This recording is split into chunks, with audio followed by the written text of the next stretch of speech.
Okay, and then I'm going to go ahead and share again. So you can see what Instagram has shared with us. This is from, I believe, Saturday, wasn't it, Matthew? Yes, Saturday morning. This kid goes all over the place. He loves the water.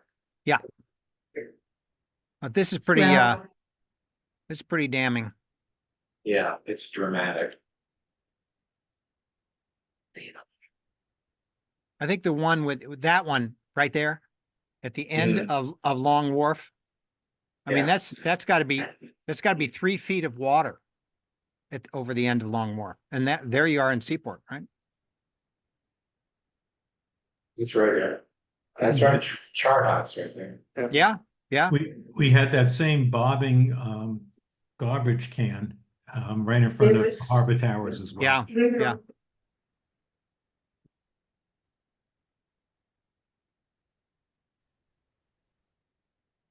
Doug, are you still there? Doug Gribble still there? He is. He's here. Yeah, sorry.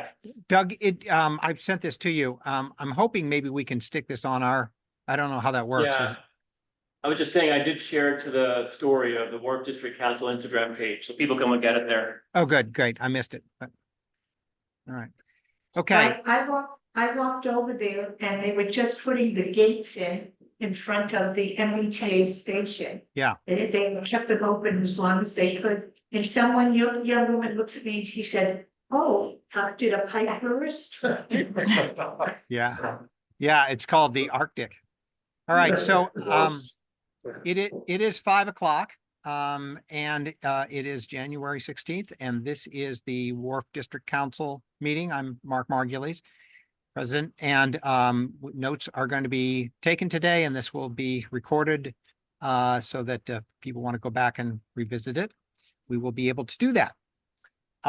We have some guests today, and we have an agenda, which is great. I appreciate that. We're going to start with as we always do, with an update from, let's see, from the Boston Police Department. Is it who's going to be doing the speaking? It's sure, Captain Martin. I'll be Captain Martin. Great, thank you. And the floor is yours. How you doing? Good. So again, another relatively uneventful reporting period for your area.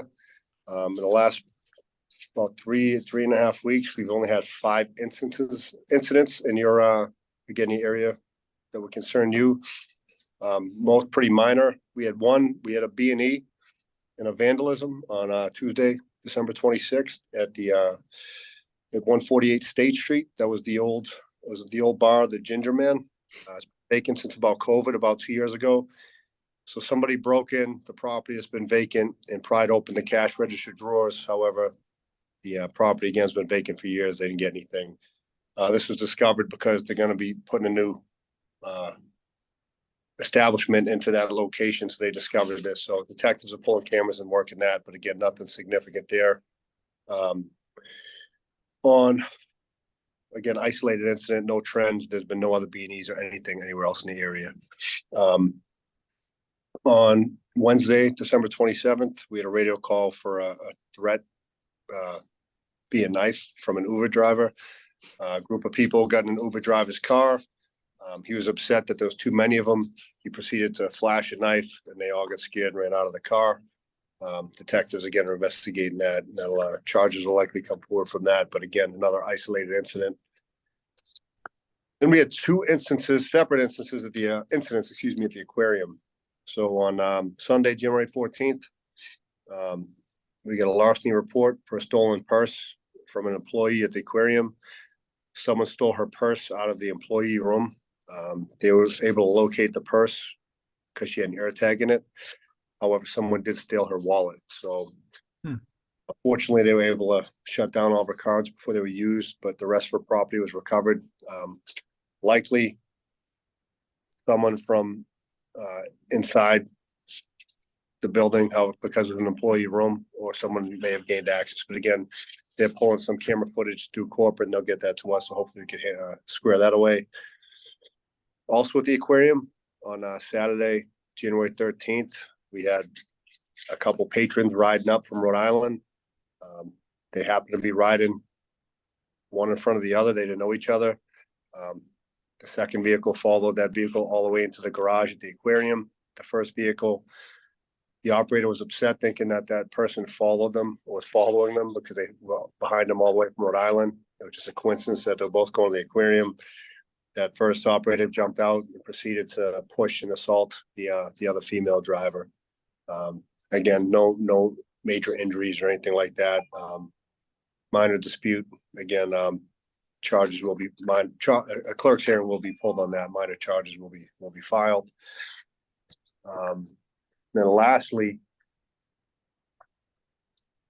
we had an incident over at Rose Wharf in the neighboring garage where an individual cut several lines of communication and lighting throughout the garage, which is kind of strange. So he cut the lighting outside, which was reestablished quickly, and he cut some of the communication wires throughout the garage itself, which were also fixed pretty quickly. Again, they're going through corporate, getting us the footage. There was a description, but the mail was all masked up and covered up. So we're hoping once we get this, we could track to where he went down, where he came from, a vehicle and so forth, and try to identify this individual. Nothing else, no trend with that in the area. No one else experienced anything like that. This is very unique, but we're definitely gonna follow up in that one. So of the 5, that was the only one somewhat of concern for me. The other ones were all very minor, and I see no issues or concern for any of your residents or businesses based on those. So based on that, I will leave it open to any questions for anyone in the room. If there's any concerns or any issues or anything you need me to clarify. Great. New Year's went smoothly? Yeah, New Year's was very busy. Lots and lots of people. However, it went well. It went pretty smoothly.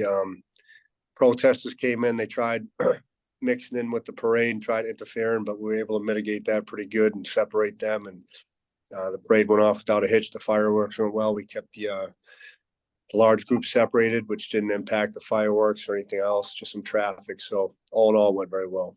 Super. So. Great. Questions for Captain Martin? I have a question. This year it doesn't seem as though there are as many homeless in the area. Is that a correct assumption, or is there something that the city's doing is reducing the numbers? So what they did was on November, I believe it was November 3rd, 2nd or 3rd, they switched the city ordinance back to the way it used to be. So this gave the officers some teeth and you know, we're able to stop these encampments from forming. So now if, you know, before we had to give them a couple days and go through the whole process and it would just build and become a problem. Now we go there immediately. As soon as we get word through 311 and 911 that an encampment's starting, we arrive on scene. We offer them housing, shelter. We offer them a place to store their equipment, supplies. If they won't take us up on either of those or any other resources, we tell them they got to leave. If they don't leave, they're subject to arrest. So we either escort them on and get them housing or move them along. And if they refuse, then now we arrest them. So I think that has helped very much so as far as giving the officers some tools to move them along. The officers down here have been very proactive about not allowing spillover from Atkinson Street and NEAq to become a big problem down here. So initially they were coming down, but they were met pretty quickly by the officers who, again, were offering them resources, trying to help them, but knowing they couldn't get comfortable down here. So I think that's been the biggest impact and which has allowed us to do not see as much homeless as you used to see. Great. Thank Well, you. thanks for helping them. Of course. Other questions? Oh, great. As always, thank you, Captain and Sergeants and Officer, for everything that you do for us. We really do appreciate it. The whole community feels safer thanks to what you do every day for us. So much appreciated. Thank you, sir. We appreciate the support and want to thank you again for the toy drive. You Oh, all were yeah. great. Really, Yeah. really much appreciated. And I was very generous for what you guys did. Thank you so much. Oh, yeah, absolutely. Great. Glad that worked out. We are going to hear now from Stephen Johnson about, I guess, your plans for Boston Harbor Hotel 2024. Is that right, Steve? We do, yes, and I'm looking for the support of the council. Do you have a slideshow that I can show? I don't have it. Oh, I thought I emailed it to you. I'm so sorry. Um, Okay. well, I can, if Mark wants to talk about something, I can. No, no, I'm the one who's going to talk about it. I had sent it to you. Because I wanted everybody to see what the renderings were going to look like. Ooh, I'll show your email right back there, see if you go to the left. Oh, so if I, click this? So if you can find it quickly, that'd be great. If you can't, Steven, is it on your pad? I can verbalize. I Look, I'm guess, sorry. I guess I could probably show it to you on the iPad. Just hold on a second. Just The only thing is people outside the room. sign into Zoom and then you can share your screen. It's already in Zoom. She's got. Final attachment. Okay, There you see go. Stephen? Do you see Stephen in this? When did you send it, Stephen? Hold on a second now, and I'll tell you. I sent it on Friday at, Maybe try the quick find. Hold on. on Friday, late afternoon to you. Friday. It's late afternoon. And I get onto the agenda for Tuesday, it says. There it is, is that it? Oh, Here it is, like on Thursday? it says Friday. There, Oh, here it is. There it is, Okay. Friday, yeah. During the attachment.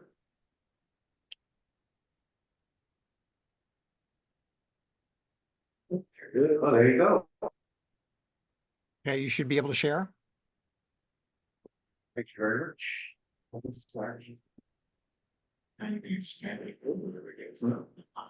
I think I clicked the thing too soon. It's still, There there it it is. is. Hey, good job. There are 3 dots. Everyone see it. 3 dots. All right, now you just have to make it. Go back, go back. Go back to Zoom to show. Oh, let's go back to Zoom and share. Okay. How do I do? Hit escape. Escape. Out loud. On escape? Yeah, get to get out for just a moment and then go back to Zoom. It takes a village here. There you go. There you go there. Right here? Yeah, Okay, now what do I do? share screen, which if you look on. Yeah, there are the green buttons. There, yeah. And this is share file, right? Those are the green ones. There you go. Okay. And share. Hit the button on the Right right. at the button, share. Ah, Yeah. there we go. All right. You can be. Thank you. All right. Well done. Well, very good. Well, thank you very much. I'll be very quick. Yeah, that's it. Just very briefly, just to give you the background to this, as to why we're doing it. There's some vacant space here at Wharf, which, in the offices, which will not be a surprise to anybody. There is in many of the office buildings around the city and around the country.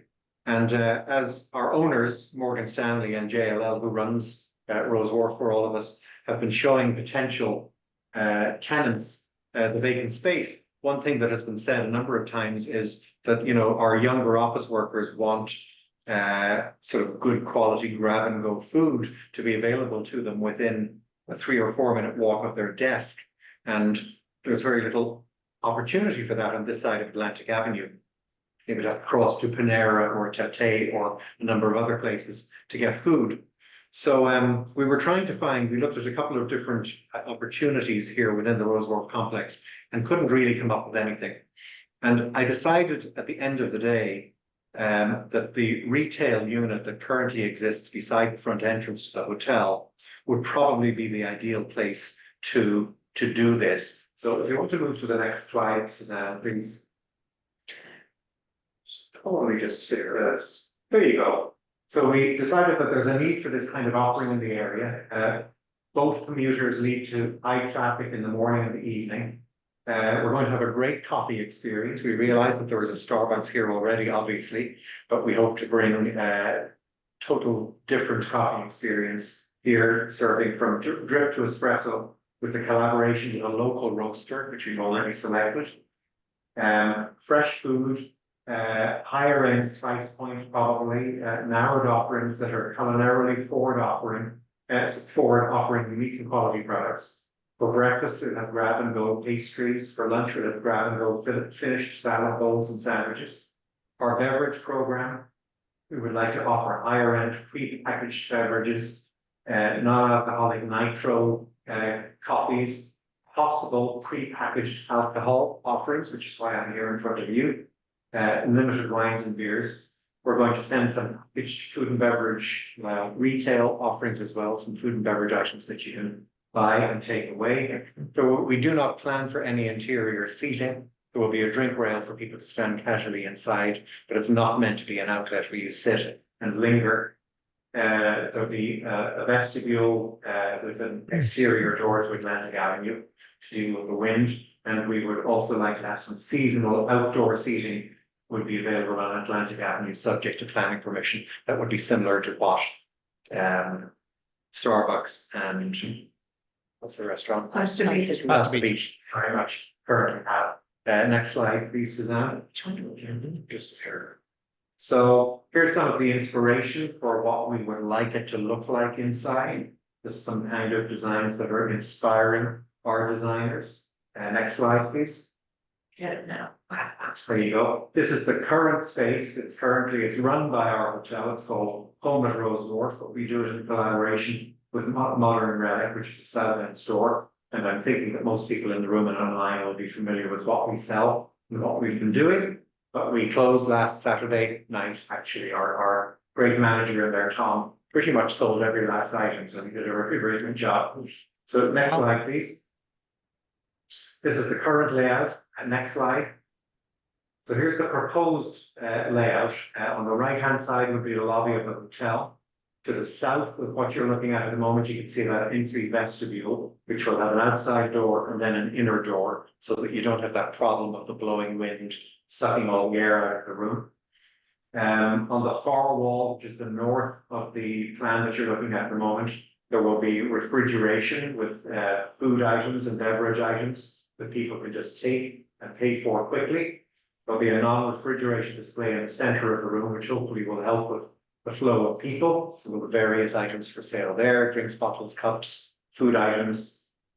That'll change as the year progresses. You can see the counter, which is quite a large area to the left-hand side. About a third of the room will be taken up with what's behind the scenes in terms of food preparation and warming.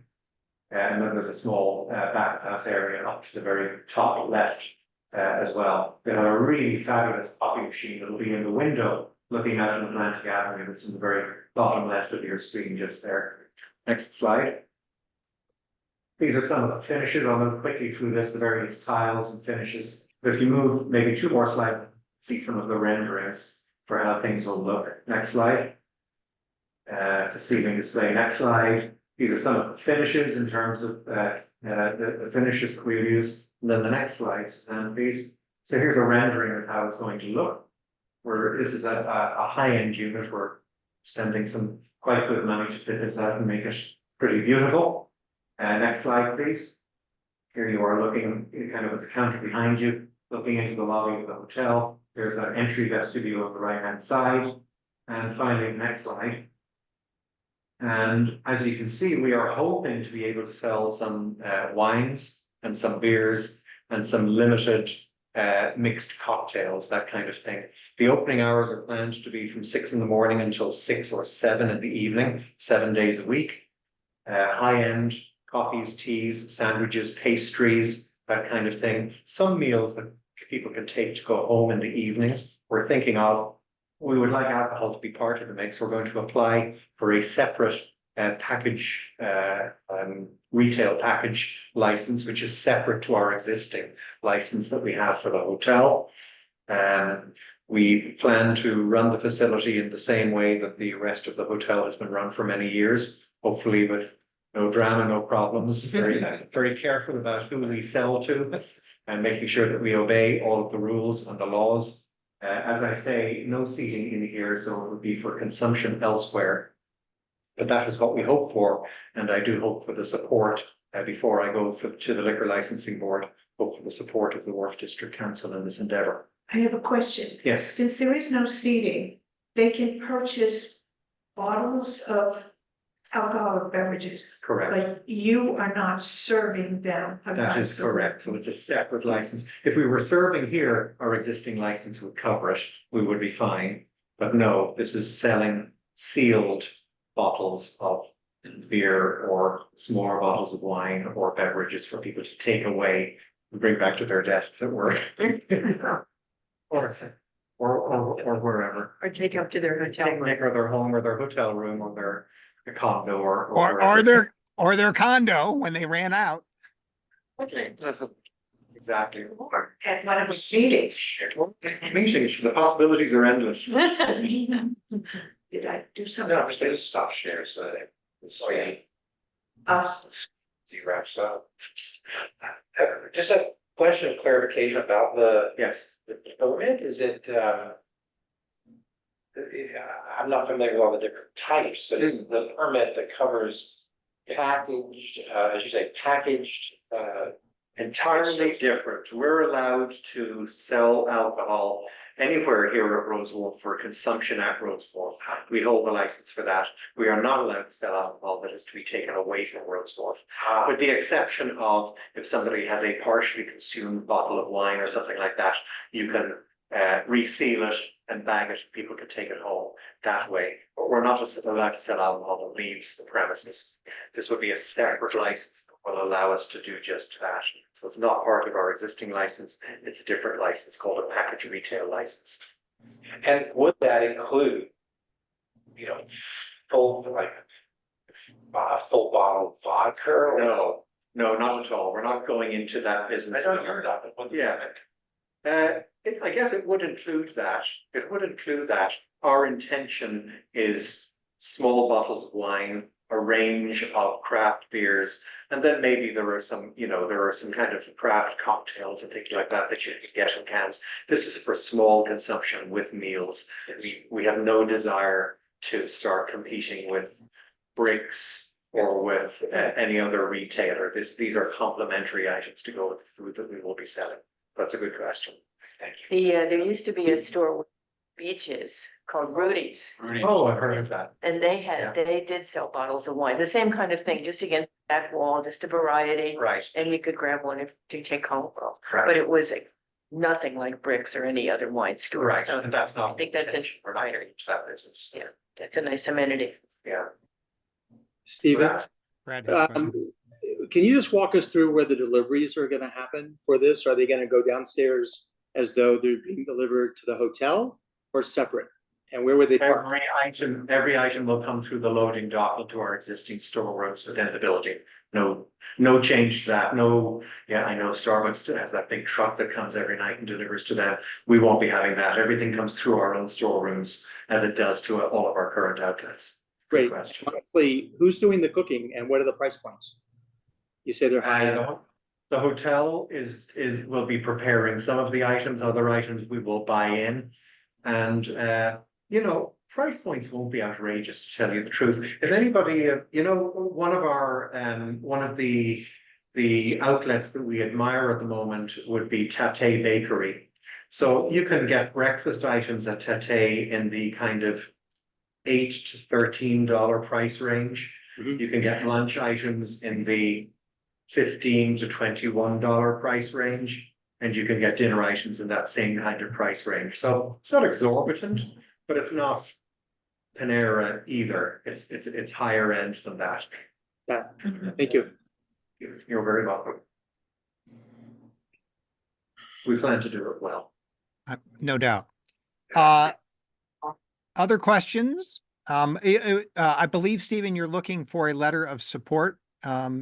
Is that correct?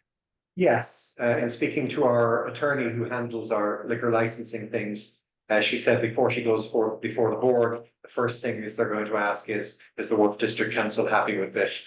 So she said, Great. you need to go talk to them. So All right. that's correct. Yes, thank you. So for everybody, just to understand, what we will do at the end of this meeting is we will close the general meeting. We will go into executive session with the voting members, and we will vote on the proposal that has been put before us to decide whether or not the members are in favor of what has been proposed by the Boston Harbor Hotel. Other questions? Don't see any. Okay, all right.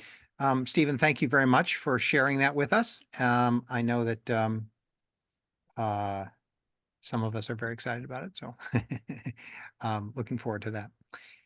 We are going to move to a presentation by the folks from the BPDA about the office residential conversion.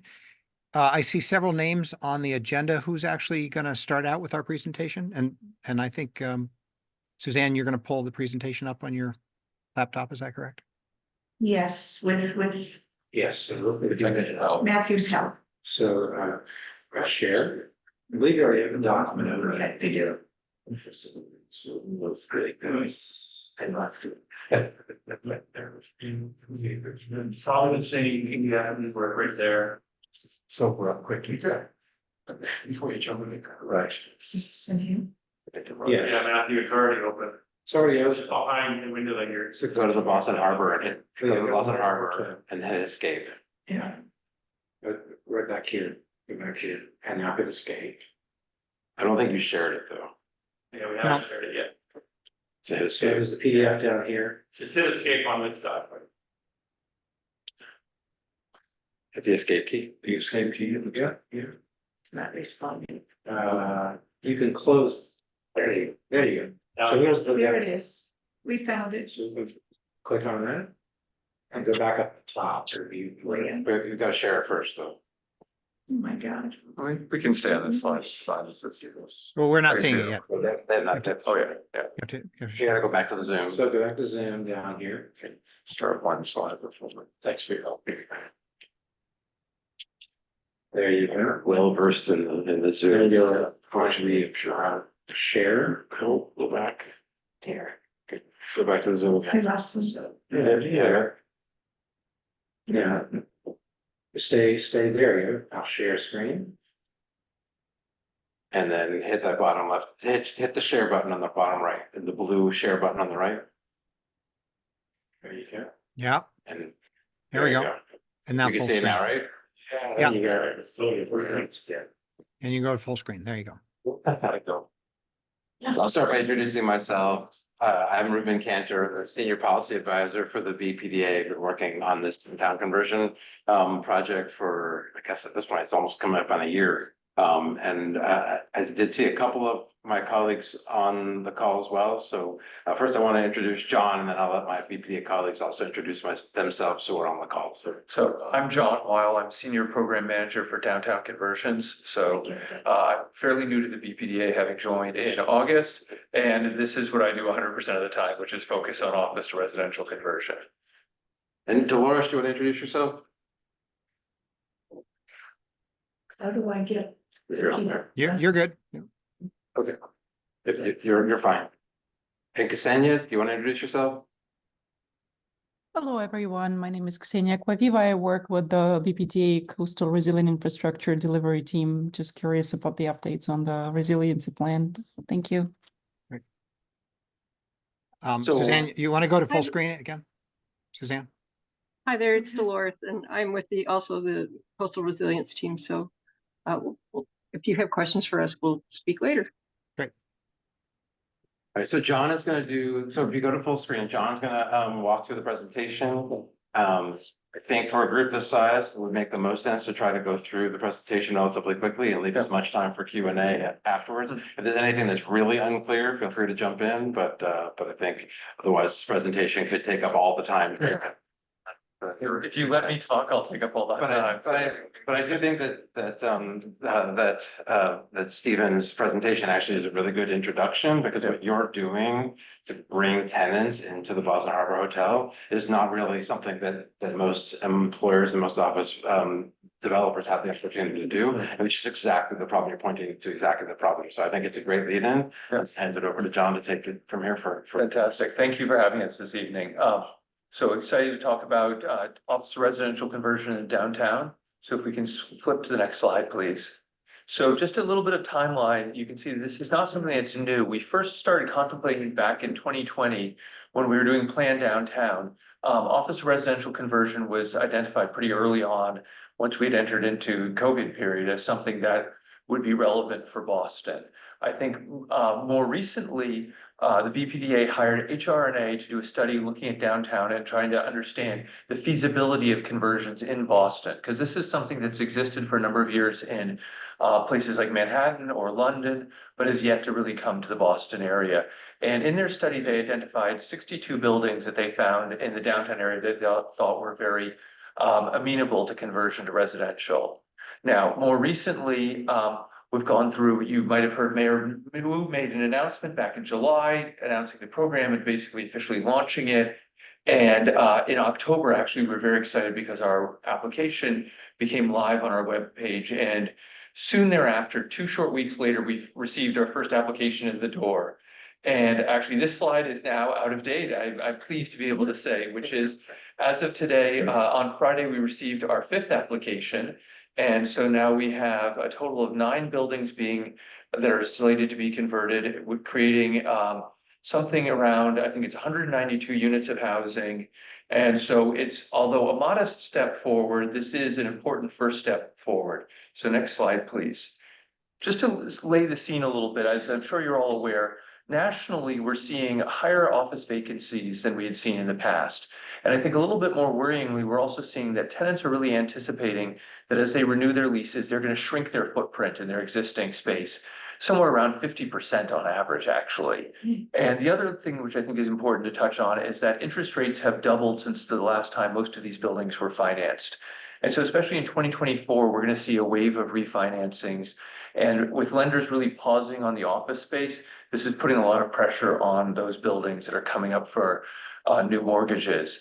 And I think, as was mentioned before, we actually started this meeting, was to some of the folks in the room, that this is something that we're seeing programs across the country. Chicago notably is maybe a half step ahead of Boston, though we're closing fast in terms of where we are in the program.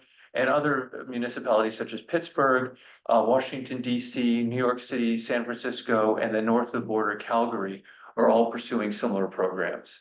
So next slide, please.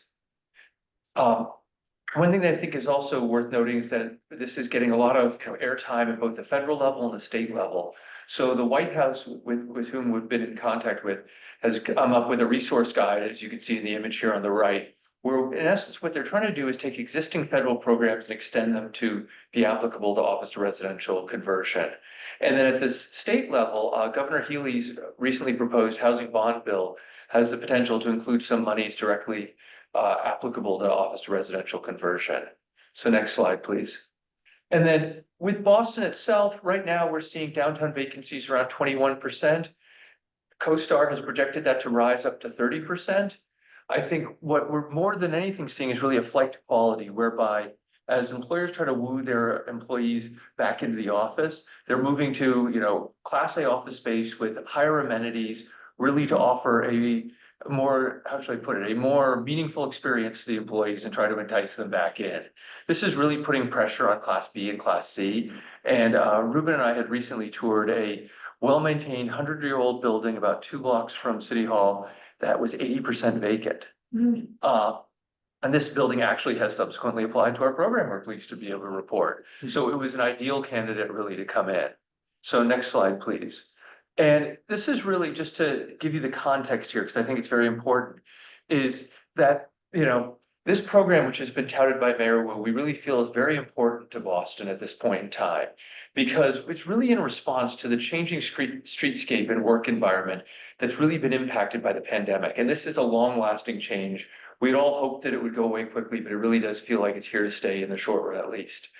And that we're really looking to create more housing downtown, because I think it's been a goal of not only the BPDA as well as the city of Boston, the mayor, for quite some time, to actually get more residents in the downtown area and convert it from something that really is just Monday to Friday, 9 to 5, into being a 7-day-a-week, 24-hour community. And where we've seen housing come into the downtown area, we've really seen bright spots of light come. And so it really does create a more vibrant urban core.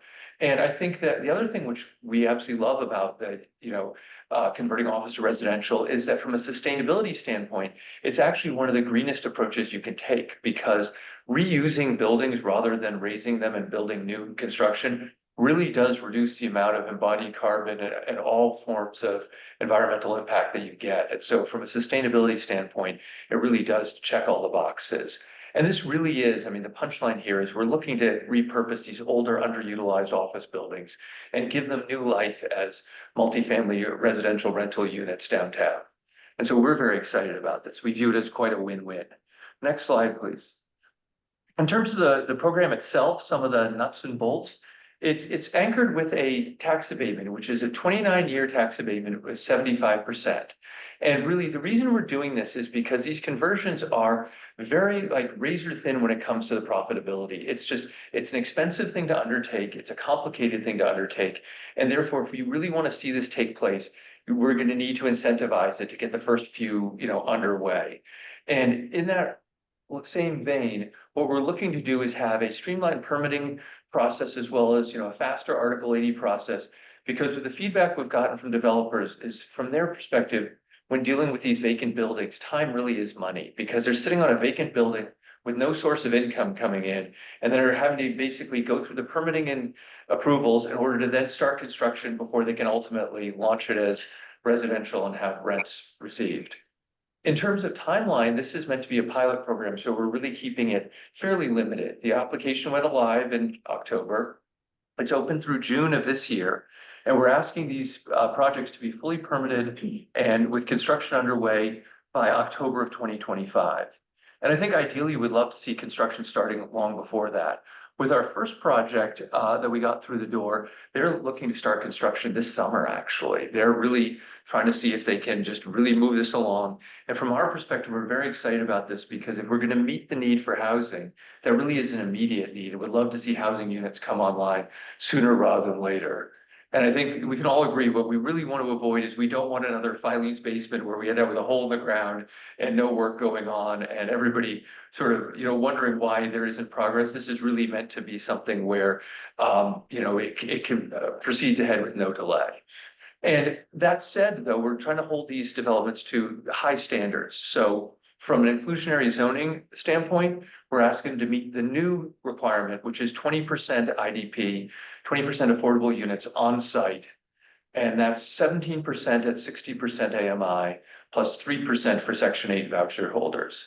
And so that's something new where we hadn't had Section 8 voucher holders in the downtown area in quite some time. As well as we're asking them to meet the new stretch code for green energy standards. So we're asking these to be good, solid developments that are really forward-looking in terms of the standards they bring. And as I mentioned before, this is for adaptive reuse only, so we're not allowing you to come in and raise a building and build a new structure in its place. We really want to see these beautiful buildings, which are the fabric of downtown Boston, preserved and given new life as residential. And so next slide, please. Are these rentals? Yes, and I'll touch on that briefly, which is the way we do the tax abatement is by entering into what's called a 121B pilot agreement with the property owner. That's just a legal mechanism that allows us to wipe out the current taxes and replace them with the abatement. And although it's a fairly simple legal agreement, it would just be too onerous if we were to do a condominium building to do, say, 150 separate agreements with each one of the individual condos. And so rental allows us just to be able to do the one agreement with the building owner and really simplifies it. On this slide, you can see on the right sort of our area of focus, which is downtown Boston, plus the Leather District, plus Fort Point Channel, and then Bullfinch Triangle. And that's sort of hearkening back to the report by HRNA, where they really identified this as being the key area where more buildings exist that lend themselves to conversion. That said, we're happy to consider projects outside of this area, and we actually have 2 applications from the West End that are already in. And in terms of, we're seeing a variety of projects. The first project in the door is 15 units in a 6-story building. And the one that we mentioned that is the 100-year-old building is slightly larger in scale. It's about 10-story building with 98 units. So it runs the whole gamut. There isn't sort of an average building we're seeing. It really is down to the specific circumstances. And in terms of applicants, we're seing everything from an individual family which owns what was an office building and a source of income to them, wanting to retain that building, they're looking to pivot and turn it into residential so that they can retain the building and not be forced to sell. All the way up to developers who are looking to acquire a building for the sole purpose of converting it to residential. And so we're excited by both those prospects because both of them allow these buildings to get reborn as residential. And so next slide, please. And I just want to sort of talk about next steps in terms of just be from a community standpoint. So our first project is at 281 Franklin Street, which is at the corner of Battery March Street. And that's the one that is the 6-story building with 15 units. And they've got so we've got the public meeting next week on January 23rd, where they're going to present the project. And that's both Article 80 small project as well as the 121B legal agreement for us to do the tax abatement. And we're tentatively looking to bring them in front of the BPDA board in March. So you can see the rapid pace that we're trying to bring this along at. And ideally have them, like I said, start construction summer of 2024. Our other projects that have applied, we're ideally hoping to have the public meetings during the springtime. And so we're rapidly trying to progress them through this. And so that gives you an idea of sort of the rapid pace. And I think our proponent for 281 Franklin Street gave his sincere apologies for not being able to be here this evening, but I believe is scheduled to come in on February 20th and present to you in person. Yes. So he once again extends his apologies because he unfortunately had a conflicting event this evening. So next slide, please. Will the developer want to be present at January 23rd? Yes, they will, absolutely. And so, and just in terms of, so you tell me what works best in terms of time, because I can get into some of what makes this challenging. On the other hand, this may be a level of detail or a level of focus that we really don't want to get into this evening. It may just, I'm more than happy to turn it over to questions at this stage, actually, and we can stop sharing the presentation if that's more amenable to folks. So please let me know. I'm happy either way. Well, I certainly have some questions, and I don't So- know whether this would answer those or not. Let me just pose a couple. The first question I have is, in these older buildings, first of all, I think it's a great program, and I think it's what we should be doing. So that's a great thing, and hopefully it'll a way to revitalize and also take advantage of repurposing some of these historic buildings. That is something that we want to do. Does your program allow them to add square footage to the buildings, i.e. make them taller? In certain instances, it could, but that depends on the individual zoning of the property. And it also depends on whether or not the proponent wants to move through this in an expedited fashion. So if you want to come through this program in a quick fashion, sort of like our initial applicant, then the easiest way to do it is to do what he's doing, where this is all internal renovations. He's not changing the building envelope at all. He's not altering any of the penetrations. Right. And so that's a fairly straightforward process. We have one potential applicant closer to City Hall, which is zoned for additional height. It's a 5-story building, and they're looking to potentially add a couple floors on top based on, once again, this being adaptive reuse. So the existing structure would have to bear the weight of the additional floors. And the finances being so tight on these projects, there's no way a developer is going to look to change the foundation or the footing. So it really is, we're talking very minimal extension, but we are open to that concept if the zoning allows for it. But to date, we haven't had anybody approach us asking for that. Okay, I think that would be a different concern and consideration as far as we're concerned, but we'll deal with that later. My understanding on and looking at the application for 281 is that they're keeping either the existing retail or retail of some kind on the first floor. What does your program say about first floor occupancy? So we're asking that you keep the existing retail if it's there. And if there isn't existing retail, we're asking that you either potentially add some or put some other form of, how should we put it, space with public access. Because we feel like if you want to have a vibrant streetscape in downtown Boston, retail or some other form of public access is essential. Right. We're not looking to have residential on the ground floor, if that answers your question. It does. Thank you for that. I have a question. This is Matthew Murphy. You mentioned that the largest applicant you have right now is for a building, I think has like 100 units. Just about, exactly. And, you know, is there sort of like a ceiling at which it's not possible to convert a very large office building just because of the layout, the architecture and the plumbing and so forth? If I could start. Oh, I'll start now, absolutely. which is, we're not anticipating high rises, because most of the high rises are newer construction. And we haven't been approached by anyone to do a high rise. So I think by and large, like that's about the cap, maybe 100, 150, you could see getting up as high as that a number. But we're not really expecting any of these big high rises to go that route, because most of them are good, because it gets more expensive, the more you're trying to do, the higher you're trying to go to do a conversion like this. I have one more question about the map. We'll touch back to this for just a moment, of the demonstration plan. So, I'm sure you've seen the map of the Wharf district, which is the neighborhood in which we all live and work. And one of the, I guess, the requests that we've had with other BPDA departments has been to take into consideration the boundaries or what constitutes the different neighborhoods. So your demonstration plan area, as you said, covers several neighborhoods, the Leather District, Downtown Crossing, Fort Point Channel. And as these projects move forward, I just would suggest that the area that is, give it this right, the area east of, below Congress Street. Yes.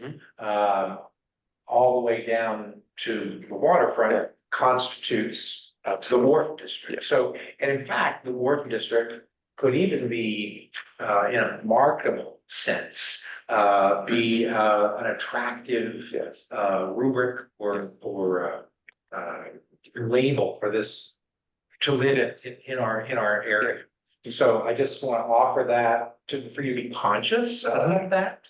I don't think we were conscious of it before, but in my initial conversation with Suzanne, it was very clear that we had missed that step. And so, any of the applicants or potential applicants that are in the catchment area of what you deem to be the Wharf District, we will certainly make them aware and put them in touch with you to have them come and talk to you earlier. That's terrific. I do appreciate that. And I think this is it's an issue that we come up against at times, and I appreciate your openness to that suggestion. Yeah, absolutely. I have a question. On the 20% affordable housing, how long does that last? That's, I believe, 50 That years. requirement? I think it's 50 years. Yeah. 50? Yes. I say that because I know there was a condo, the Strata, where people got in under that guideline and then lived there for 20 years and have just recently had to leave because it was changed and they were all elderly. Right, some of the deed restrictions do run out, but I believe the new IDP policy is 50 years is the length of the deed restriction, so. And the plan is that these will always be rentals Yes. at this point. I mean, so actually, let's rephrase that. As long as they are within the program with the tax abatement, they will be rentals. At the end of, if they pay off the taxes, or if they, for some other reason, remove the pilot agreement and go back to the regular tax system, then they are free to do what they want to do on the open market. They would still have to maintain the deed restriction on the affordable units, but they could potentially convert those the other units to condos, I believe, if they wanted to. So Thank you. We don't have the ability to prevent that. Right, that makes sense. Good. For the affordable calculation, 20% of the first 15 obviously is 3. Yes. How do you calculate? You're getting into, that's a nuanced question. How do you calculate the 3% section 8 to round down? So it's the new agreement, which is actually, we're in essence front running the new policy. It's being written as we roll out this program and will be, I believe, completed towards the end of calendar year 2024. On the smaller buildings where rounding becomes more of an issue. There is some leeway there where I think more priority is given to if you're into a rounding calculation, to the 60% AMI as opposed to the Section 8 voucher holder. So for example, in the 281 Franklin Street project, it will have 3 units that are at the 60% AMI and 0 at Section 8 for that particular one, just simply because of the way rounding worked. Once you get into a project that becomes, sort of, shall we say, either very easy numbers that line up with this, or once you get to about 50 units and above, the math becomes much easier, and then you're able to more readily toe the line of the 3% and the 17%. So we are working very closely with the mayor's office of housing. Yes. Who is in the process of sort of developing a lot of those details of how that's gonna all work out. Yes. So that's And just a quick follow-on, are the green building codes onerous enough where all the windows are gonna need to be replaced in these buildings, do you think? So there is how should I put it? A gray area and an area of waivers when it comes to the new stretch code, when it comes to historical buildings and, certainly buildings of this sort of age type, because there's my understanding in both talking to landmarks as well as talking to our own departments around sustainability.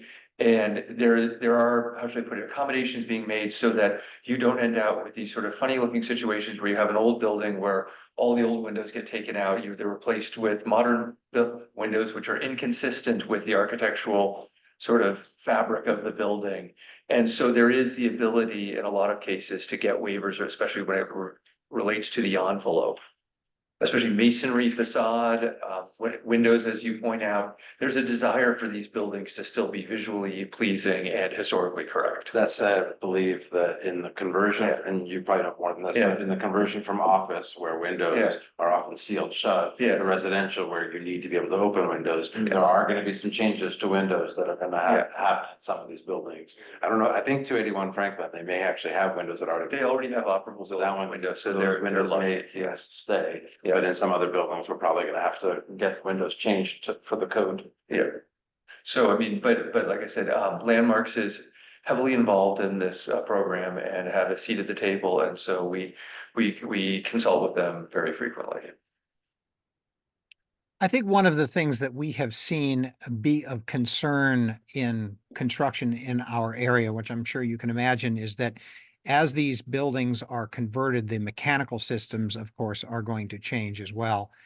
And that may mean different kinds of rooftop equipment, and it may mean different kinds of acoustics for people who live nearby. And it may be that there aren't all that many people living near these office buildings that are now becoming residential, but it is an important consideration. And I would hope that you would take that into account in the same way that you would for any other new project, in that the noise from the rooftop equipment has to be properly mitigated. Yeah, I mean, that's certainly a consideration. I mean, I think we're pleased when it comes to 281 Franklin that in going all electric, and they're taking the equipment, which is right now strapped to the side of the building on a side private way. And it's just above sort of head height around literally, I think head height. And all that equipment, number one, is being reduced inside, and number two, relocated to the top, but done in a very thoughtful manner. And so I think our hope is, in a lot of the cases, actually, what will be done will be an improvement over the existing conditions, especially given the age of a lot of these buildings.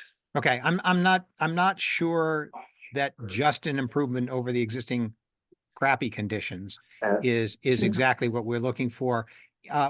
There are, of course, acoustic guidelines that the city has for the amount of noise that rooftop equipment can make and what has to be shielded and so forth. And we would hope that you would keep an eye on that and make sure that they're not exceeded, and that proper engineering is undertaken to make sure that they are not exceeded. Absolutely. I mean, these projects are required to comply with city guidelines 100%. This is not meant, we like to say, this is streamlined, not steamrolled. That is our mantra when it comes to this program, and that we're not looking to cut any corners when it comes to compliance. Okay, I just want you to understand that that is a sensitivity that we have based on some experience that was not so happy on another project. So fair enough, duly noted. Thank you for that. Other questions about the program or the specifics? I guess we're going to see 281 next month, which is terrific. And do you need anything from us? Probably not yet, right? From you, we would love to have some of your support at the public meeting next week. If, you know, and certainly hope you'll come, and I believe it's a Zoom meeting for the Article 80 process and the 121B. So we would, you know, certainly would appreciate your support for the project. And we know you'll get a lot more details when they come to your meeting next month. But mostly we just wanted to keep you in the loop, make you aware of both the program and this particular project. And Suzanne has my email and she has something to say. And I have a question Okay. regarding the Yeah. public meeting. Yeah. How are these public meetings communicated to the community, to the neighborhoods?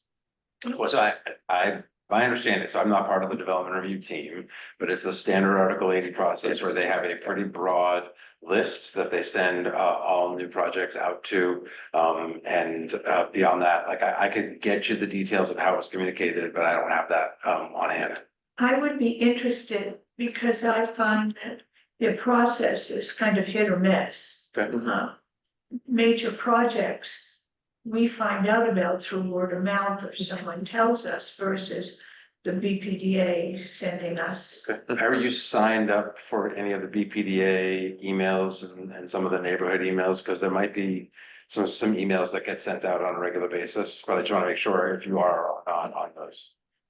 Well, I'm on a list, but Okay. that doesn't tell me what, you know, Okay, what this meeting on the, 23rd. on the 23rd. I mean, I actually learned that through neighborhood services. Okay. So I think I'm not so concerned about me as I am about having other people in the community be aware that this meeting is going to be available to the public on the 23rd.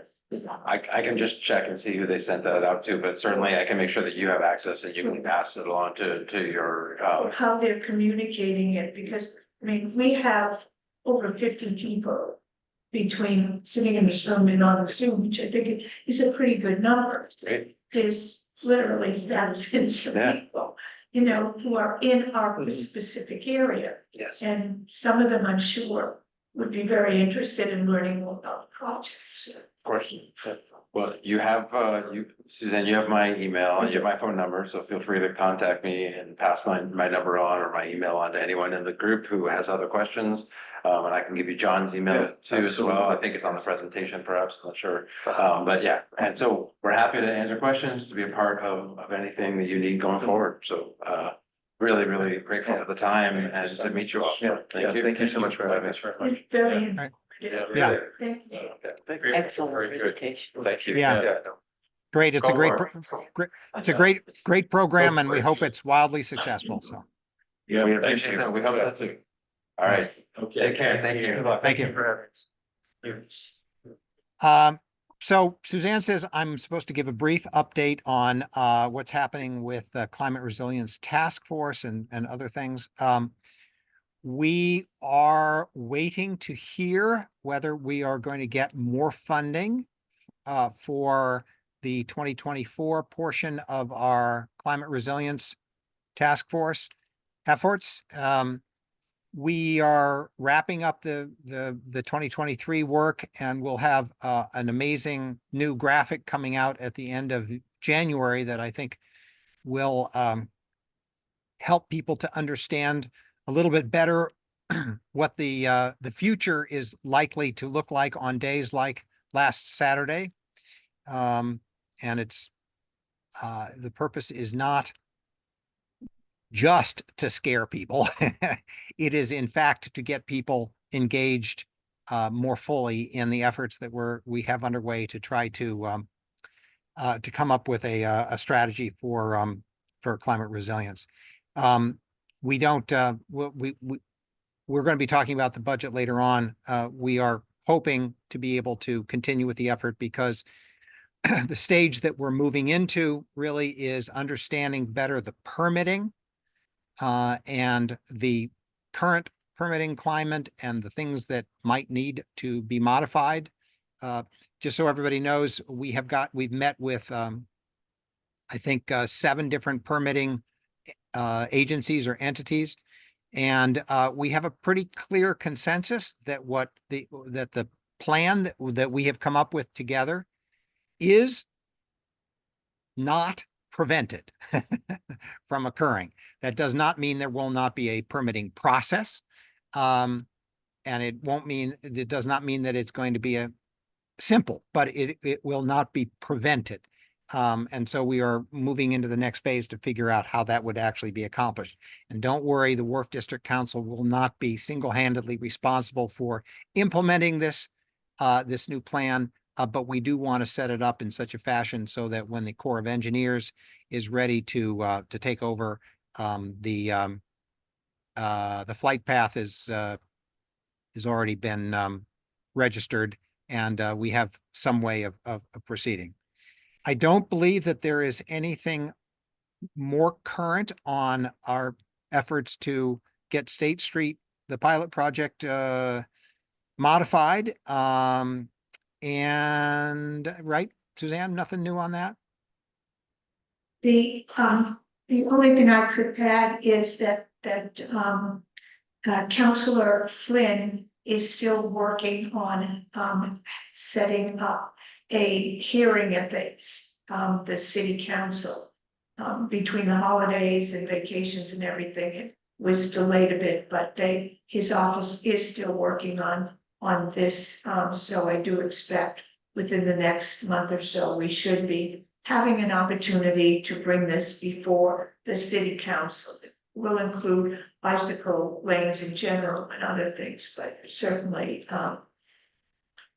State Street is on the top of the list for that. Yeah, good. Okay. Good.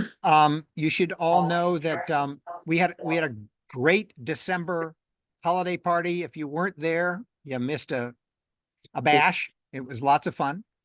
That was the last day of Martha La Posada being our treasurer and Kelly being our clerk. And so we have asked, and John Larrabee, who is in the room, John wave. John has agreed to be our interim treasurer, maybe full-time, depending upon when we get around to doing the election, which we need to do shortly. It's already been full-time. Yeah. Yeah. John's been putting a lot of time into it already, which we appreciate. And until we have a full-time clerk, Suzanne has agreed to take on the position. The clerk's position mostly has to do with recording the meetings and the meeting minutes. And I'm happy to say that Floria is on the call now, taking our meeting minutes to help out Suzanne. So we have that administrative stuff, I think, in good place. I don't think there's anything more about that necessarily, unless anybody else has anything. But Matthew, I know, is going to talk about our membership program, right, Matthew? And the website. Yes, I'm gonna start by just showing the website, if I can squeeze it for a moment. Sure. And I'm just gonna pull it up on a browser somewhere. What do you use for your browsers over here? I will just put it right in here. And I assume that some people on this call have already seen the website, but here it is. Let's see, do we need to go to full screen on this? Are you sharing? Yeah, share first. Oh, thank you. Gives me that little reminder. There it is. But maybe some of you have not. Here we are. And so this is the newly revamped, if you will. Can I get rid of this stuff? No, let's leave it. There you go. Yeah. So this is the new Wharf District Council website. If you haven't had a chance, I just wanted to do a quick walkthrough of the website and then transition over to talking about the new membership levels. Suzanne and Barb, Barb Hicks, really did a complete rethinking and revamping of the previous version of the website with an eye toward making it more colorful, easily navigable, conveying sort of the character of the neighborhood. So as you can see, right at the top of the page, it's retained the Wharf District Council's logo, but it has some really attractive graphics at the very top. And as you work your way, I'm going to stay on the main page for a moment. The different sections then come into play, and from each of these, you can jump to different pages. For example, if you want to read about see about the climate resilience plan, you can do that on this page, and you can download a PDF of either of those documents. And I'm just going to go back to the main page for a moment.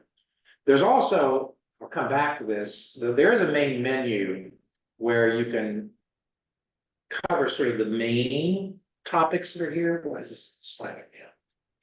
Anyway, but I'll leave that for now. And then the State Street proposal, for example, the State Street page, there's actually a very nice video. If you haven't watched this, I won't spend time on it now, but you can watch a informative videos. You can watch all the bicycles going in State Street. So, yeah, and all the traffic backed up onto Circus Road. So you can navigate from these tiles, and then further down you can say, "Oh my goodness, how that crazy looking guy got work his way in here." But one of the reasons this is on here is just to convey. Happy meal. It's a place to be, Wharf District. And down the bottom, we have pictures of vendors from the. Now, when you go to the, make this, see if I can. So in the main menu, you go to About Us.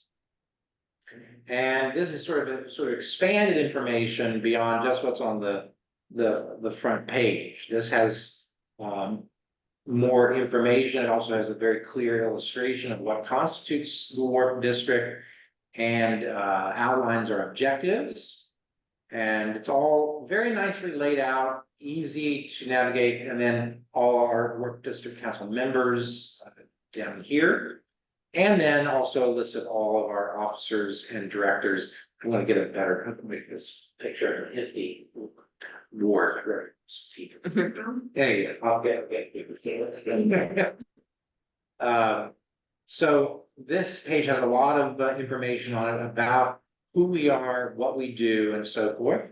We have a Stay Informed page, and here is where you'll find you can focus down to events, meetings, the projects. I click on projects, it will show the main projects that we're involved with. Meetings, it will show the most recent meetings, the one that we have that we're in right now, and past meetings and so forth. So it's very well organized, easy to get around. And then finally, for some reason, I can't get down to this. Become a member. Here we are. So then we also have become a member. And this section outlines membership. And under this new structure, we have 3 different levels. The sort of the original, for lack of better name, corporate members, that is business entities or stakeholders who are members, whether that's a residence, a business, etc. Or condominium. Condominium, exactly. And then we have, so those are listed, sort of described right here. And then we have a new level called associate members, associate memberships. So these, what we have the rationale for this, and there's one more level down here, I'll come right back to this. And then we have Friends of the Wharf District, or folks who are not considered an associate member, but just people who want to donate, $60 or more just to support the efforts of what the Wharf District Council is doing. On the associate membership level, this is for folks who want to really get engaged with what we're doing, who want to make an annual financial commitment. We have different levels outlined here.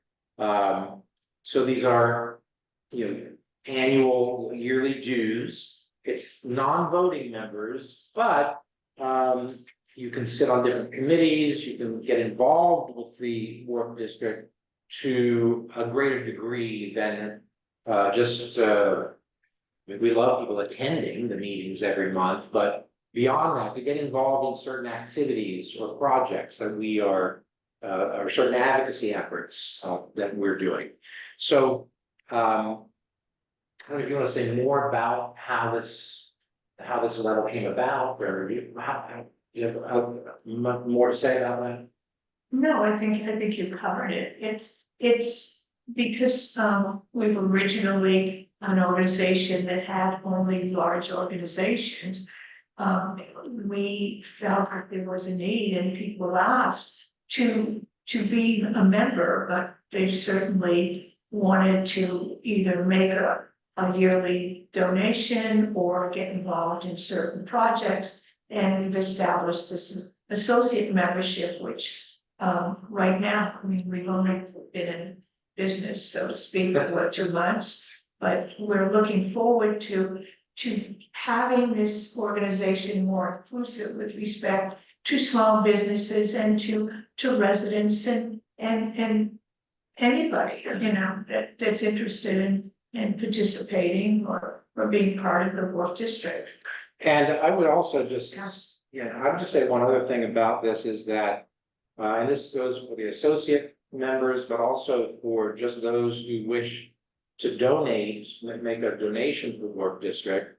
The work of the Wharf District Council has been doing has broadened quite a bit over my time here over the last 8 to 9 years, and that work has broadened, and we believe that the work that we're doing needs to be not only financially supported, but really supported by the engagement of additional, more hands on deck, so to speak, because we have accomplished a lot. We still have a big to-do list, and I think that these different levels are ways for folks to support us financially, support the Wharf District Council financially, but also to really get plugged into things that need to be done. So that's the basic explanation. And I would say that for any of you who know people who would like to get involved, this website now provides a terrific tool for explaining what the Wharf District Council is about, explaining the issues and concerns that we deal with, and the different ways to support. I think that was not as clear on the previous version, and now it's very well laid out. So when you're talking to, I see people in the chat. I haven't taken a look at that website. Looks awesome. Well, thank you, Luz.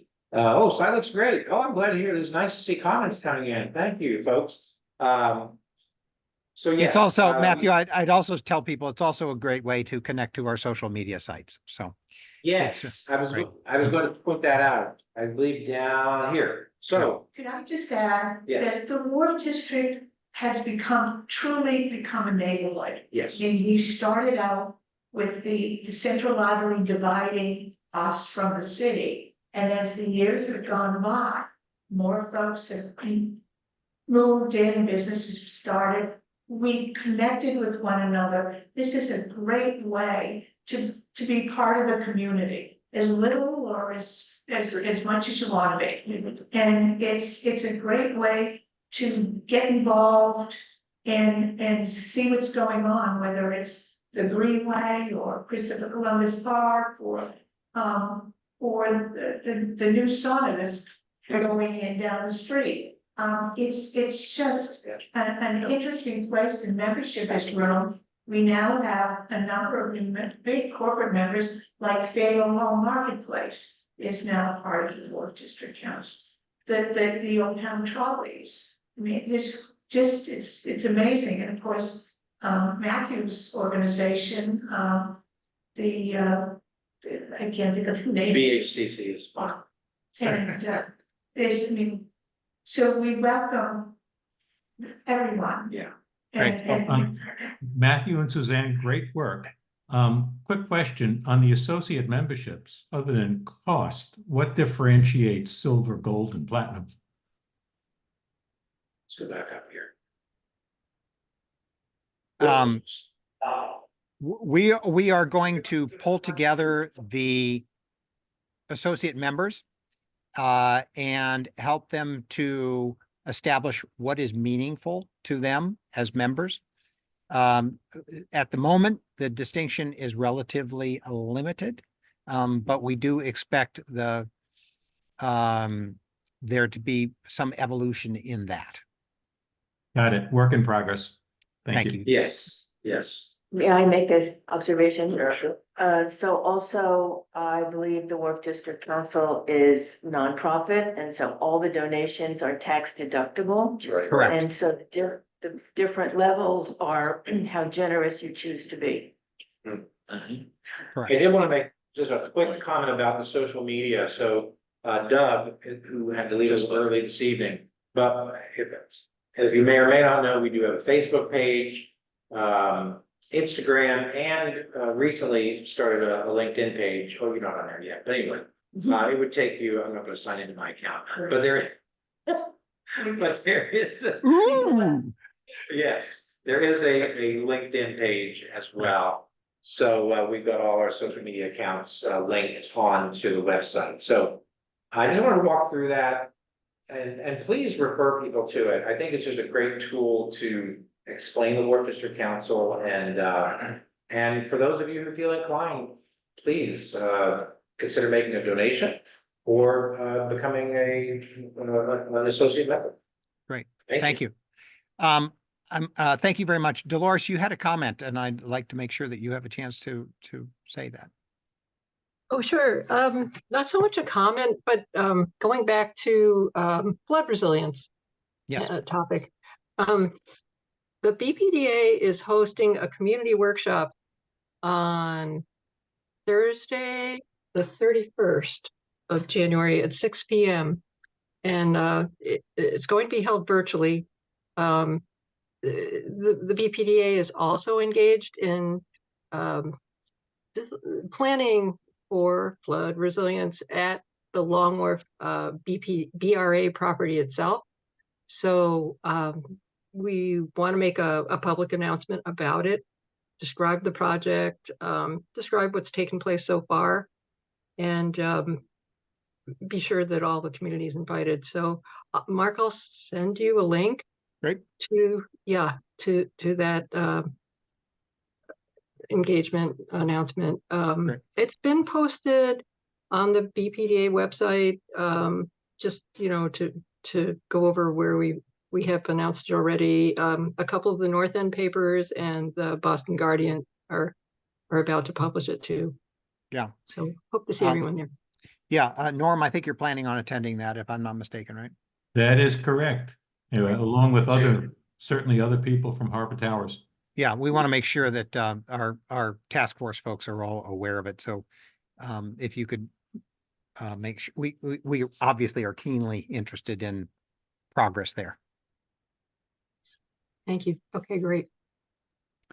You know that I'll be there. So thank you. Great. What was the date on that again, please? 31st, January 31st. The Wednesday. Yeah. Wednesday. Oh, okay, sorry. Yeah. It's Wednesday. okay. Suzanne, we'll make sure that we send that out. Okay. Yes, I just put a big star next to it. Yeah.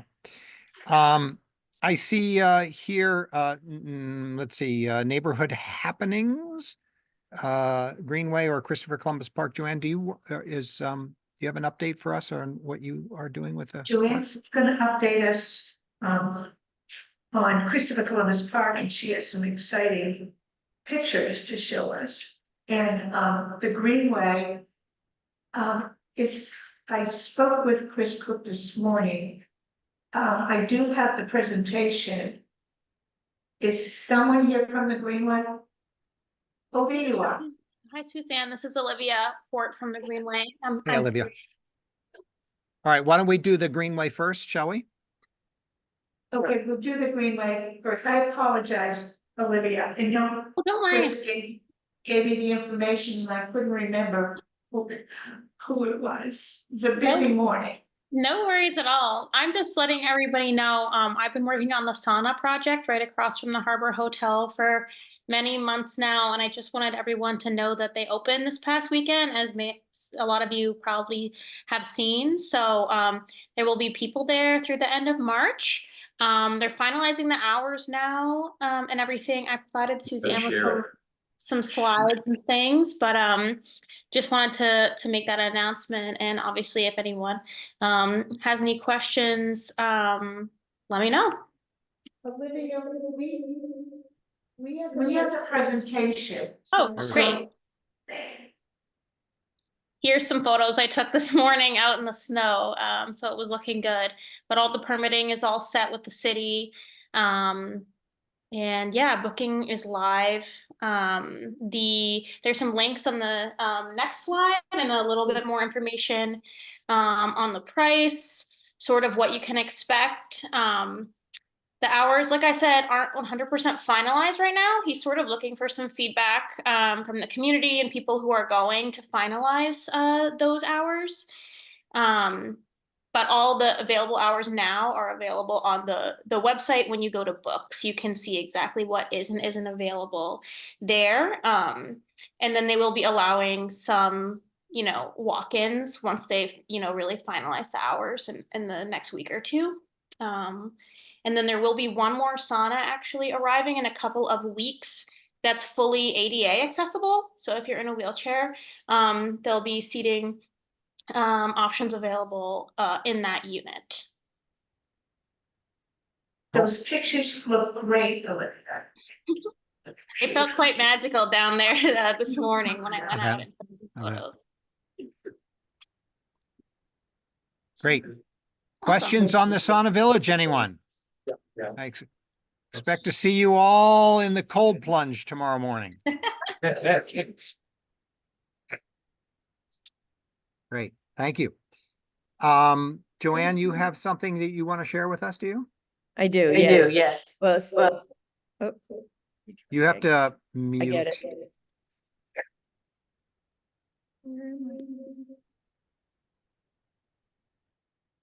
I purposely unmuted myself. It's the first Yeah. of it. Right. So Suzanne asked me to share some of the things that we've done in Christopher Columbus Park lately. And so I wanted to share. So on New Year's Eve, Oh. I got it. Just clicking the wrong button. On New Year's Eve, we participated in the Boston Harbor Now's Waterfront Ice Sculpture Stroll. And this is, I think, our 4th or 5th year doing it. We started out with 2 children, a boy and a girl, throwing snowballs. So that was 2 separate ice sculptures. And that got more expensive, so we had to go down to 1. Last year, we had a Frosty the Snowman. He was adorable. And this year, I asked the woman at the ice company, what else could we do? And she said, well, we could have no face in it. And you think about that for a minute. Well, it was unbelievable how many people went through there. I stood there and counted in 5 minutes. There were about 25 people had their pictures taken. It could be a onesie, it could be a family. It was adults, it was children, it was people holding their dogs. It was really amazing. And so this is 3 days later. Oh. This gentleman was there. I checked it every day. We actually lasted into 5 days, but he was pretty weary by 5 days. So if you could see in the last, whoops, in the, going backwards. No. I can't figure out how to get rid of this thing. How do I get rid of this?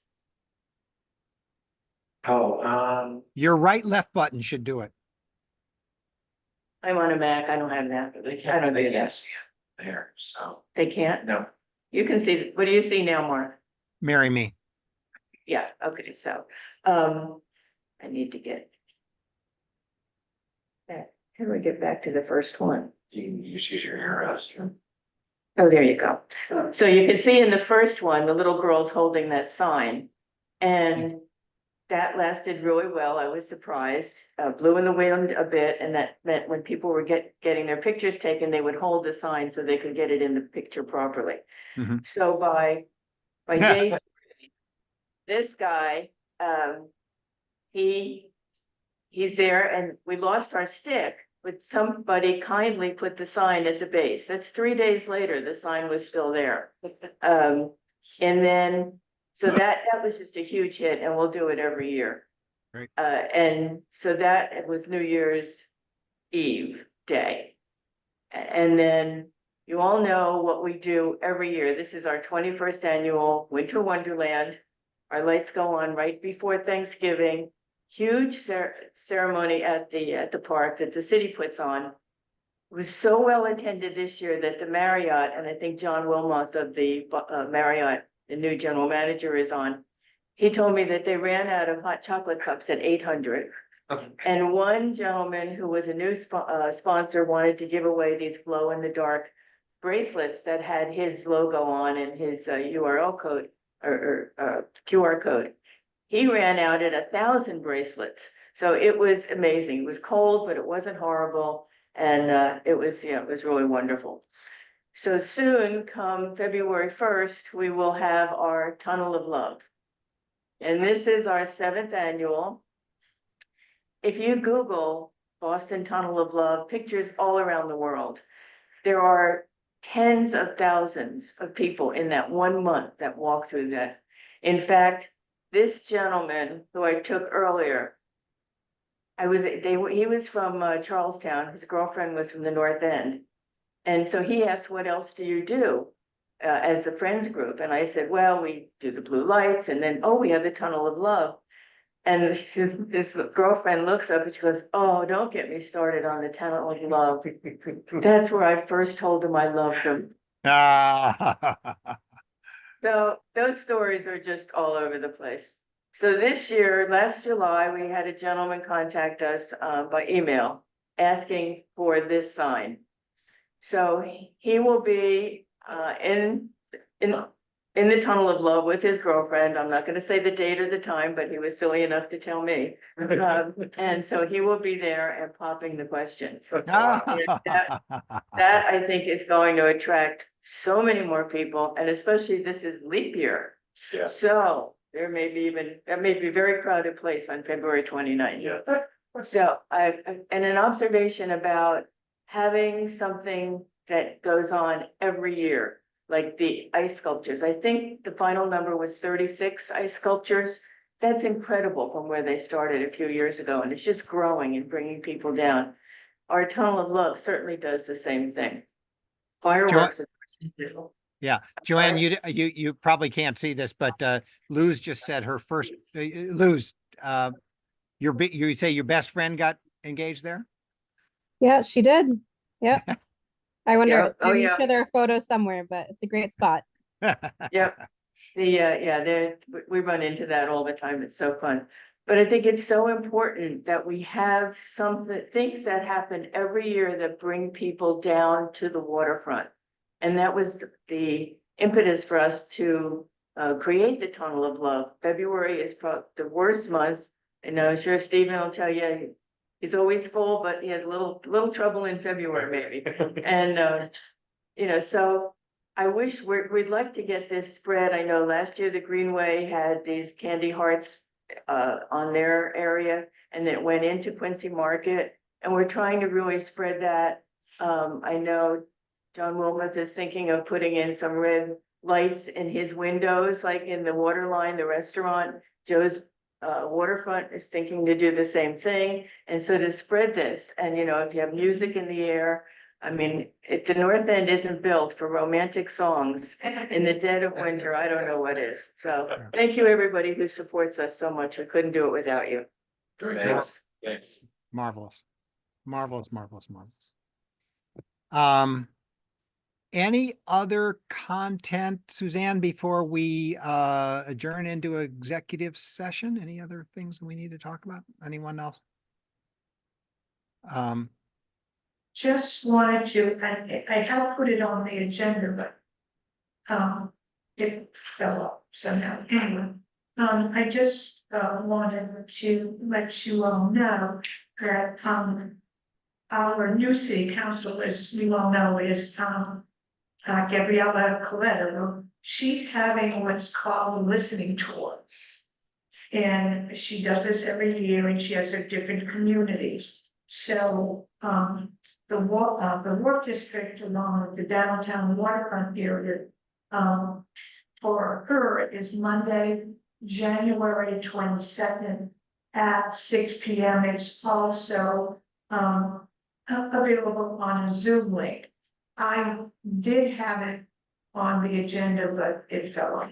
So what I'll do is I will make sure that I send something out. So anyone wants to take advantage of it, you know, they will be able to connect to the link or take a walk down to City Hall into the Diamante room on January 22nd at 6 o'clock and meet our new city council. Great. So I think that's it, except for the executive session. Great, okay. Unless anybody has any questions, yeah, comments. Great job, everybody. Great, thank you all. Yeah, I asked Really the good. voting members to stay on. I'm going to stop the recording. Everybody.